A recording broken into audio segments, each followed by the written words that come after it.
Hello everyone, नमस्कार। स्वागत है आप सभी का जीएसपी यूट्यूब चैनल पर। मैं हूं देवाशीष और आज की इस वीडियोस में हम समझेंगे कॉन्स्टिपेशन के बारे में। कॉन्स्टिपेशन आपका क्या है, इसके क्या क्या कॉजेस होते हैं, किस किस कारण से आपको कॉन्स्टिपेशन हो सकता है, रिस्क फैक्टर कौन कौन से फैक्टर हैं जिनकी वजह से हमको रिस्क हो सकती है। उसके बाद हम देखेंगे इसका मेडिकल कंडीशन है, जैसे कुछ मेडिसिन है, लाइफ स्टाइल फैक्टर है, वो सारी चीज़ों के बारे में हम यहाँ पर बात करने वाले हैं। फिर हम देखेंगे क्लिनिकल मैनिफेस्टेशन के बारे में और फाइनली हम बात करेंगे मैनेजमेंट के बारे में, फार्माकोलॉजिकल और नॉन फार्माकोलॉजिकल आपका मैनेजमेंट क्या होने वाला है, कैसे हम इसे मैनेज कर सकते हैं। ऑलराइट, तो ये सारे पॉइंट के बारे में आज की इस वीडियोस में हम बात करेंगे। तो आज की इस लेक्चर को हम शुरू करते हैं। राइट, सो कॉन्स्टिपेशन क्या है, फर्स्ट हम ये देखते हैं। कॉन्स्टिपेशन क्या होता है आपका, कॉमन एक आपकी कॉमन गैस्ट्रोइंटेस्टाइनल कंडीशन होती है। इसमें आपका इनफ्रीक्वेंट बबल मूवमेंट, जो आपका बबल मूवमेंट है वो आपका रेगुलर बेसिस पे फ्रीक्वेंटली होना चाहिए, पर आपका जो बबल मूवमेंट है वो इनफ्रीक्वेंट हो जाता है। मतलब बबल मूवमेंट आपका कम हो जाना, रेगुलर वे में आपका बबल मूवमेंट नहीं हो पाना। बबल मीन्स आपकी लार्ज इंटेस्टाइन का जो मूवमेंट होता है जिससे कि आपका स्टूल पास होता है और स्टूल आपका पास होकर आपके एनस तक जाता है। राइट, तो स्टूल का यदि प्रॉपर तरीके से आपका बबल का मूवमेंट नहीं होगा, इनफ्रीक्वेंट इरेगुलर बबल मूवमेंट होगा, इसकी वजह से क्या होगा, आपको कॉन्स्टिपेशन हो जाएगा, आपका स्टूल जो हार्ड हो जाएगा। राइट, दिस कॉन्स्टिपेशन, स्टूल आपका सॉफ्ट है, बल्कि है, तो वो नॉर्मल होता है। इसी की जगह वो हार्ड हो जाना, तो दिस इज कॉन्स्टिपेशन। डिफिकल्टी, इसकी वजह से क्या होगा, सिंपल सी बात है कि आपको स्टूल को पास करने में डिफिकल्टी होगी, डिफिकल्टी इन स्टूल पासिंग और सेंसेशन ऑफ इनकम्प्लीट इवैक्यूएशन। ऐसा आपको इनकम्प्लीट इवैक्यूएशन मीन्स आपका पोटी जब आप करते हैं, आप बाहर निकालते हैं स्टूल को, और इट कैन अफेक्ट, अभी ये क्या है, सभी एज ग्रुप के लोगों को अफेक्ट कर सकता है, बट पार्टिकुलरली एमंग ज्यादातर हमको जो देखने को मिलता है वो ओल्डर एज में हमको देखने को मिला है। वाइल कंसीडर माइनर इशू, जैसे कि कुछ आपके माइनर इशू होते हैं, जैसे constipation can lead to discomfort, impact quality of life. आपको डिस्कम्फर्ट होता है, आपकी क्वालिटी ऑफ लाइफ है उसमें भी आपको इम्पैक्ट मिलता है देखने को। ऑलराइट, तो ये सारा जनरल आपका इंट्रोडक्शन हुआ कॉन्स्टिपेशन के बारे में। So I repeat again, so constipation क्या होता है आपका, इरेगुलर, आपका इनफ्रीक्वेंट आपका बबल मूवमेंट होना, लार्ज इंटेस्टाइन का मूवमेंट कम हो जाना, लेस हो जाना, this is common gastrointestinal condition. और इसमें ऑब्वियसली बात है, बबल मूवमेंट कम हो गया तो डिफिकल्टी होगी आपको स्टूल पास होने में, स्टूल आपका सॉफ्ट की जगह हार्ड हो जाएगा, इनकम्प्लीट आपका इवैक्यूएशन होगा, प्रॉपर आपका पोटी के लिए आप नहीं जाओगे। और ऑल एज ग्रुप के पीपल्स में हमको ये देखने को मिलता है, बट पार्टिकुलरली ज़्यादातर जो हमको प्रिवलेंट इसके केस मिले हैं वो ओल्डर एडल्ट में ज़्यादा मिलता है। और समटाइम ये आपको क्या कॉज करता है, होने के बाद डिस्कम्फर्ट हो गया, इम्पैक्ट क्वालिटी ऑफ लाइफ में भी चेंजेस लाता है। ठीक है, तो इसके कॉजेस एंड दिस फैक्टर क्या क्या हो सकते हैं। कॉजेस क्या, डाइटरी फैक्टर जैसे कि स्पेशली आप लो फाइबर डाइट इंटेक कर रहे हो। फाइबर डाइट जो आपका रेशेदार भोजन आता है, जैसे कि आपका रवा हो गया, आपका दलिया हो गया, आपकी चपाती हो गई, भाकरी हो गई ना, तो ये सारा डाइट किस में आ जाता है, आपका रेशेदार हो गया, आपका उपमा है ना, तो ये सारी चीज़ें किस में आती है, आपके रेशेदार डाइट होती है जो फाइबर डाइट। उसमें इनसफिशिएंट फ्लूइड इनटेक, आप पानी कम पी रहे हैं, तो पानी आप जितना ज़्यादा पियेंगे उतना आपका स्टूल बल्की रहेगा, सॉफ्ट रहेगा। पानी आप कम पी रहे हैं तो सिंपल सी बात है, स्टूल आपका हार्ड हो जाएगा, एब्सॉर्ब नहीं कर पाएगा वाटर को। इसकी वजह से excessive consumption of dietary product, dairy product, ज़्यादा आप कंज्यूम कर रहे हैं, डेयरी प्रोडक्ट आप ज़्यादा ले रहे हैं, मिल्क प्रोडक्ट वगैरह है ना, तो उसकी वजह से भी हो सकता है, चॉकलेट वगैरह हो गया, मिल्क वगैरह हो गया है ना, आइसक्रीम्स हो गई, और भी जो भी डेयरी प्रोडक्ट आते हैं, चाय कॉफ़ी, इनका ज़्यादा कंज्यूम करने से भी आपको इवन हो सकता है। फिर नेक्स्ट आपका लाइफ स्टाइल फैक्टर है, कुछ लाइफ स्टाइल फैक्टर की वजह से भी होता है, जैसे कि लैक ऑफ फिजिकल एक्टिविटी, ज़्यादा फिजिकल एक्टिविटी, एक्सरसाइज नहीं करना, एक ही जगह पर सोए रहना या फिर बैठे रहना, इसकी वजह से भी आपको हो सकता है। Ignoring the urge to have bowel movement, अब आपका बबल मूवमेंट की जो इच्छा तो आपको हो रही कि भाई मुझे डेफिकेशन के लिए, पोटी करने के लिए जाना था, पर आप उसको क्या कर रहे हैं, इग्नोर कर रहे हैं, तो वो भी एक रीज़न हो सकता है। एक दिन दो दिन आपने डिले कर दिया किसी कारण से, तो उसकी वजह से भी आपको कॉन्स्टिपेशन हो सकता है। तो 24 आवर में एक बार तो आपको डेफिकेशन के लिए, पोटी के लिए जाना चाहिए। राइट। देन मेडिकेशन, कुछ आपकी मेडिकेशन भी होती है जो भी आपके अफेक्ट करती है, जैसे आपकी ऑपोइड्स हो गई, उसके बाद एंटासिड ना, ऑपोइड है, फिर आपकी एंटासिड मेडिसिन है वो भी आप इसमें अफेक्ट करती है। Antacid containing calcium and albumin specially इसमें कंटेन होता है, एल्बुमिन और कैल्शियम का, वो मेडिसिन आपकी। फिर एंटी डिप्रेसेंट मेडिसिन आप ले रहे हैं वो भी आपको अफेक्ट करती है। एंटीहिस्टामाइन भी आपके कॉन्स्टिपेशन को कॉज करती है। ओवरऑल आप जो भी मेडिसिन लेते हैं वो कॉन्स्टिपेशन को कॉज करती है। इसके लिए हम पेंटोप्रेसोल, प्रोटॉन पंप इनहिबिटर मेडिसिन भी आपको देते हैं। एसिडिटी भी वो आपको कॉज करती है, राइट। देन आता है आपका मेडिकल कंडीशन, कुछ आपकी मेडिकल कंडीशन होती है जैसे IBS, irritable bubble syndrome, okay, in short IBS. तो इसमें आपका बबल्स का जो सिंड्रोम होता है हमारा, लार्ज इंटेस्टाइन का सिंड्रोम होता है, irritable bubble syndrome. Hypothyroidism, thyroid का सीक्रेशन कम होना, हाइपोथायरॉयडिज्म एक इसकी वजह से हो सकता है। दूसरा डायबिटीज की वजह से भी आपको कॉन्स्टिपेशन हो सकता है। एसोसिएटेड केस में एक आपका पार्किंसन डिसीज, आपको भूलने की बीमारी होती है, उसकी वजह से हो सकता है। मल्टीपल स्क्लेरोसिस की वजह से भी आपको हो सकता है, मीन्स आपका साइकेट्रिक डिसऑर्डर में आ जाते हैं दोनों। फिर स्ट्रक्चरल इशू, कुछ आपको anatomical structural issue, collateral structure वगैरह है, कुछ आपको हेमरॉइड है, फिशर्स वगैरह है ना, ट्यूमर्स है, तो वो भी एक रीजन आपका हो सकता है। इसकी वजह से भी आपको कॉन्स्टिपेशन हो सकता है, क्योंकि आप अवॉइड कर रहे हो डेफिकेशन का, इसकी वजह से। कुछ आपके रिस्क फैक्टर आते हैं जिसमें आ जाता है आपका एज, स्पेशली हमने जैसे कि इंट्रोडक्शन में भी समझा कि ओल्डर एज पीपल है, ओल्ड एज में आपको ज़्यादातर हमको ये देखने को मिल रहा है टॉन्सिल्स ओल्ड एज में। बिकॉज क्यों हो रहा है, क्योंकि जो मोबिलिटी है वो डिक्रीज हो जाती है due to constipation, decrease gut mobility, alright. फिर जेंडर, कुछ जेंडर स्पेसिफिक भी होता है, वुमेन्स में ज़्यादा मिलता है, पार्टिकुलरली ड्यूरिंग प्रेगनेंसी और past post menopause are more susceptible. कब ज़्यादातर हमको फीमेल्स में देखने को मिलता है, वुमेन्स में, पार्टिकुलरली जब वो प्रेग्नेंट होती हैं उस समय, या फिर पोस्ट मीनोपॉज ना, मीनोपॉज हो जाता है, पीरियड उनके स्टाफ हो जाते हैं, मेंस्ट्रुएशन साइकिल आफ्टर 50-45 एज में ज़्यादातर हमको देखने को मिलता है, ससेप्टिबल चांस होते हैं उनको होगा।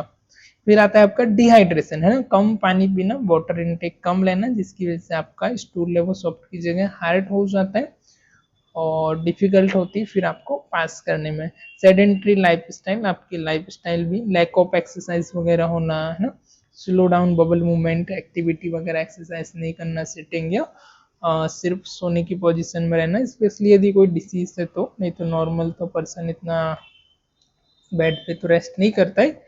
तो कुछ चीज़ें आ जाती हैं जैसे स्ट्रेस हो गया, इमोशनल स्ट्रेस भी हमारे बबल हैबिट को अफेक्ट करता है, इमोशनल एक्टिविटी साइकोलॉजिकल भी आपकी अफेक्ट करती है, ऑलराइट। तो आई होप इतना आपको क्लियर हुआ होगा। Next shall we move on.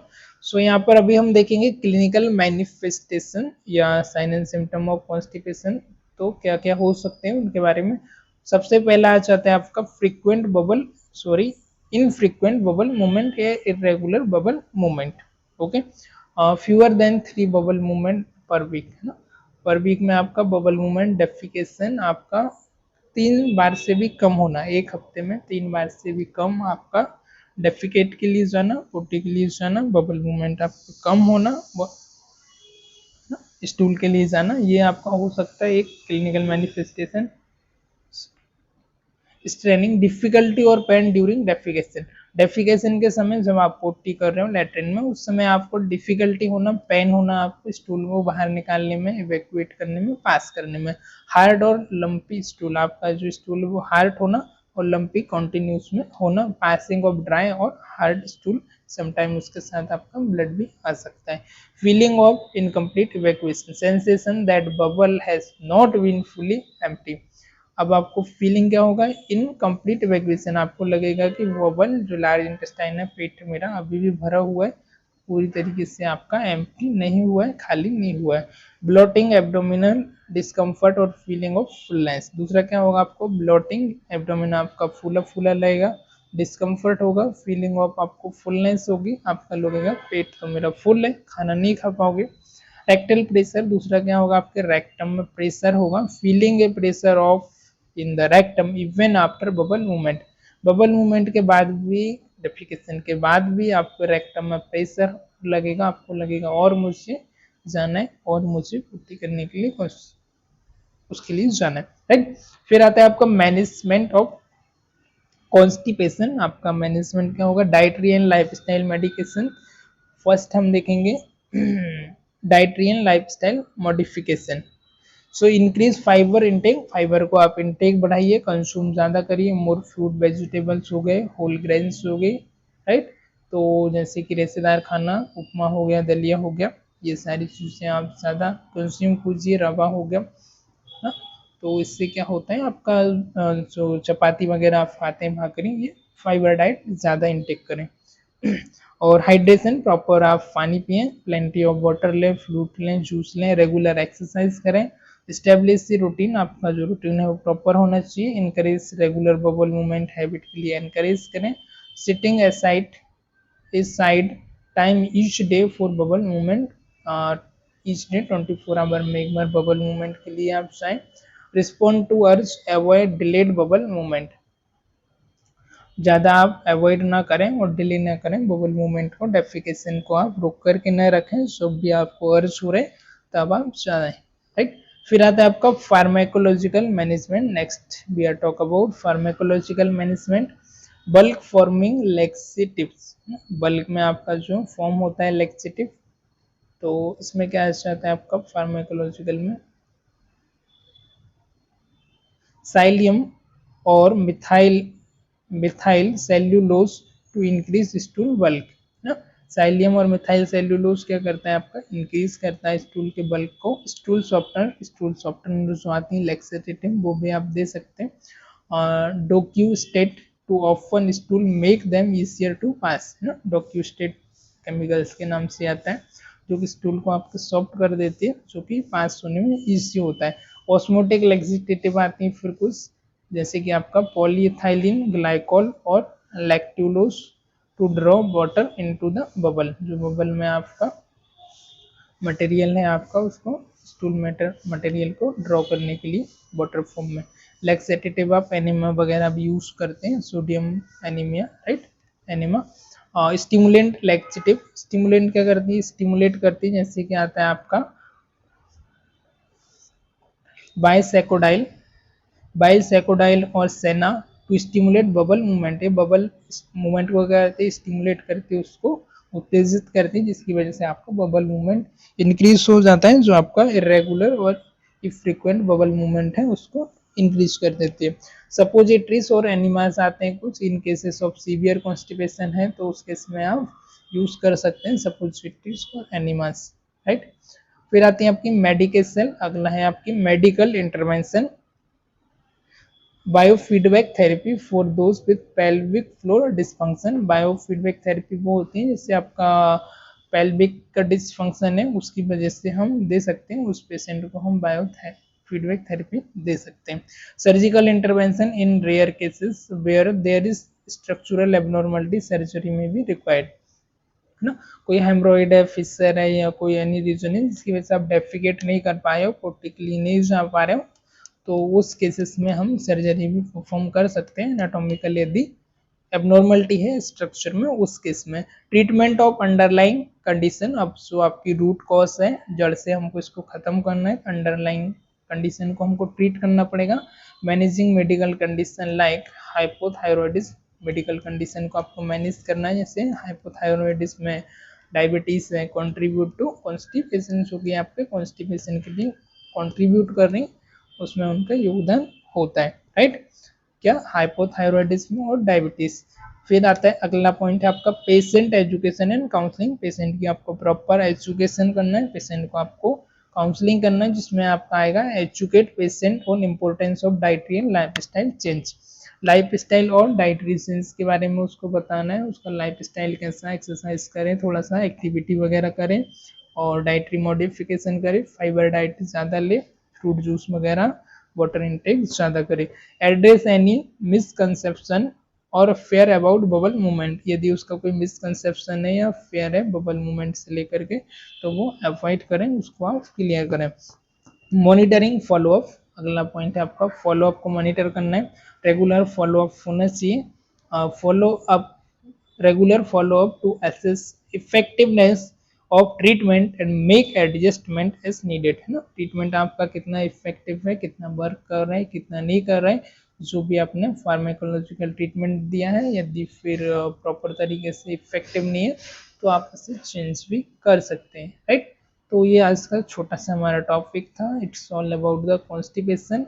Constipation हम इसे एक बार सम अप करना चाहें तो कॉन्स्टिपेशन आपका एक कॉमन गैस्ट्रोइंटेस्टाइनल कंडीशन होती है। इसमें इरेगुलर और इनफ्रीक्वेंट आपका बबल मूवमेंट होता है, जिसकी वजह से आपका स्टूल हार्ड हो जाता है और आपका कंप्लीटली पूरी तरीके से इवैक्यूएट नहीं हो पाता, पास होने में आपको डिफिकल्टी होती है और हमेशा आपको इनकम्प्लीट इवैक्यूएशन होता है, आपको फीलिंग आपको फुलनेस रहता है, राइट। ज़्यादातर हमको ये ओल्ड एज में देखने को मिला है, किसी भी एज में हो सकता है पर ज़्यादातर ओल्ड एज में होता है, आफ्टर मीनोपॉज ज़्यादातर हमको देखने को मिला है। इसकी वजह से आपको डिस्कम्फर्ट, पेन और इम्पैक्ट क्वालिटी ऑफ लाइफ आपको हो सकता है।